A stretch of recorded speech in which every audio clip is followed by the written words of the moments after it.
আসসালামু আলাইকুম। আশা করি সবাই ভালো আছেন। আজকে আপনাদের জন্য নিয়ে এসেছি আমড়ার আচার। সিজন প্রায় শেষ। আমড়াগুলো প্রায় পেকে গেছে।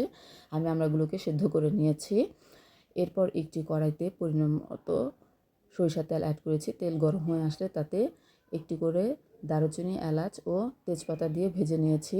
এরপর এর সাথে অ্যাড করেছি সিদ্ধ করে রাখা আমড়াগুলো সেদ্ধ করার সাথে সাথে আমি আচারটা বানাতে পারিনি, অসুস্থ ছিলাম, তাই 2 দিন ফ্রিজে রেখেছিলাম। পরে এগুলোকে আর ম্যাশ করা যাচ্ছিল না, পরে আমি কেটে টুকরো টুকরো করে নিয়েছি।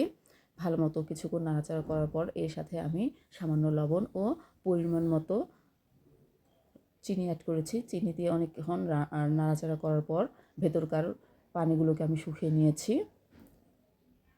অনেকক্ষণ বসে নাড়াচাড়া করে এটা আমি রান্না করেছি। আচারটা যখন প্রায় হয়ে এসেছে তখন আমি সামান্য চিলি ফ্লেক্স দিয়েছি। যারা ঝাল বেশি খেতে চান বেশি পরিমাণে দিবেন, আমি হালকা দিয়েছি। এরপরে আমি ছড়িয়ে দিয়েছি পাঁচফোড়ন।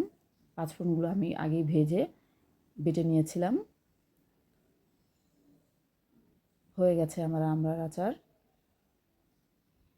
সবাই ভালো থাকবেন। আল্লাহ হাফেজ।